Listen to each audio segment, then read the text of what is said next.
Assalamualaikum warahmatullahi wabarakatuh. Alhamdulillahirabbil alamin. Nahmaduhu wa nasta'inuhu wa nastaghfiruh wa na'udzubillahi min syururi anfusina wa min sayyiati a'malina may yahdihillahu fala mudhillalah wa may yudhlilhu fala hadiyalah.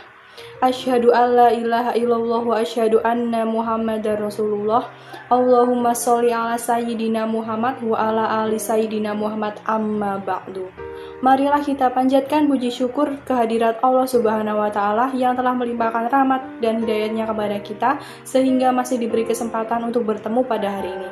Salawat dan salam tidak lupa kita panjatkan kepada junjungan kita Nabi Allah Muhammad SAW yang telah membawa umat manusia dari zaman jahiliyah ke zaman modern dengan kemajuan ilmu pengetahuan dan teknologi seperti sekarang ini. Semoga kita termasuk hambanya yang berhak mendapat syafaatnya di hari akhir nanti.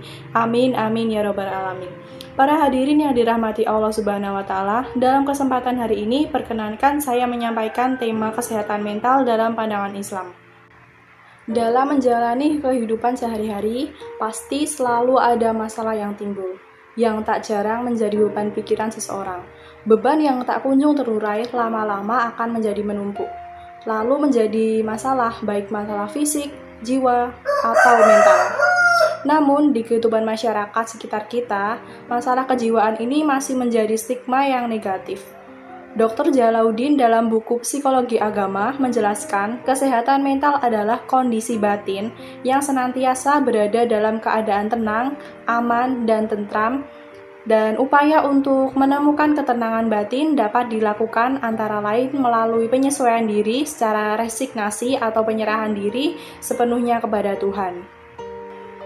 Semua orang dari segala usia, kapan saja, di mana saja, bisa terkena gangguan kesehatan mental. Dan sekarang ini yang rentan adalah anak muda. Mengingat keadaan banyaknya isu-isu kesehatan mental, apalagi pandemi sekarang, jadi banyak yang belum bisa menyesuaikan diri dengan segala pembatasan-pembatasan, sehingga merasa tertekan dalam batinnya. Gangguan mental bukan hanya seperti orang gila di jalan-jalan, namun tekanan batin hingga perilaku-perilaku menyimpang juga bisa dianggap gangguan mental. Jadi kita sebagai manusia wajib menjaga kesehatan mental kita dan orang lain, menjaga sikap dan lisan yang bisa melukai orang lain hingga mengalami tekanan batin. Mari saling jaga satu sama lain, apalagi saat pandemi sekarang ini banyak orang yang sangat membutuhkan bantuan, saluran, dan gandengan tangan kita. Pemikir Muslim Al-Ghazali meyakini bahwa manusia makhluk jasmani rohani dan aspek ruhiyah merupakan sebuah hakikat nyata.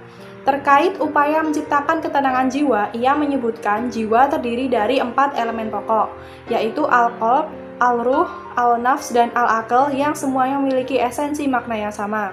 Al-qalb dan al-nafs adalah istilah yang kerap dipakai dalam Al-Quran sebagai representasi.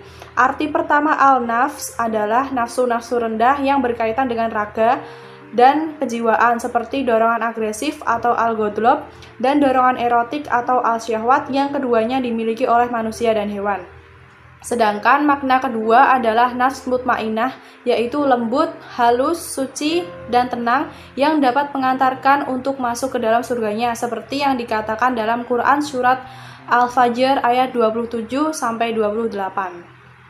Pada artikel yang pernah saya baca bahwa dokter dan filsuf muslim di masa lalu seperti Abu Bakar Muhammad Ibnu Zakaria Al-Razi dan Abu Zaid Al-Balhi mengakui realitas penyakit mental dan menganjurkan pendekatan yang seimbang untuk kesejahteraan dengan mengintegrasikan aspek kesehatan baik fisik maupun psikis. Selain itu, pada zaman keemasan Islam pada abad ke-8 menyaksikan pembangunan rumah sakit jiwa dan bangsal psikiatri pertama di dunia. Seperti semua penyakit pasti ada obatnya, sebagaimana disebutkan oleh Rasulullah SAW, tidak ada penyakit yang diciptakan Allah kecuali Dia menciptakan pengobatannya. Sahih Bukhari. Lalu bagaimana cara mengatasi gangguan kesehatan masalah mental? Bagi kita yang sedang menghadapinya atau sedang menghadapi kecemasan dan kenegatifan, salah satu dari banyak cara yang dapat kita coba adalah dengan mengambil pendekatan seimbang antara spiritualitas dan kepraktisan. Nah, dari pandangan spiritualitas atau agama Islam, kita dapat merujuk dan berhubungan dengan ayat-ayat Al-Quran dan kenabian dengan menginternalisasi makna ayat-ayat dan ucapan, menerima kemanusiaan dan kelemahan kita dengan ikhlas, mengakui kekuasaan Allah dan tidak pernah menyerah pada rahmat-Nya. Selalu berzikir kepada Allah setiap saat, setiap waktu, ingat Allah, maka akan menemukan kebahagiaan dan kelegaan. Minimal menemukan ketenangan dalam hati, karena selalu merasa dekat dengan pencipta kita, yaitu Allah Subhanahu wa Ta'ala.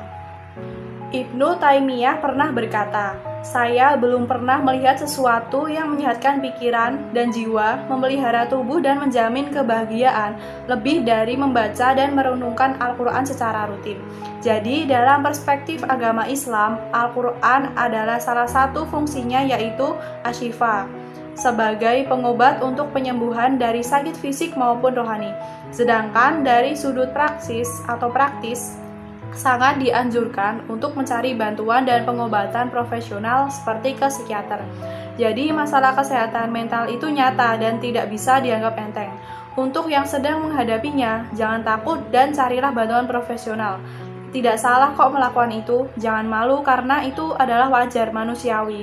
Dan ayo pasti bisa, kita pasti bisa.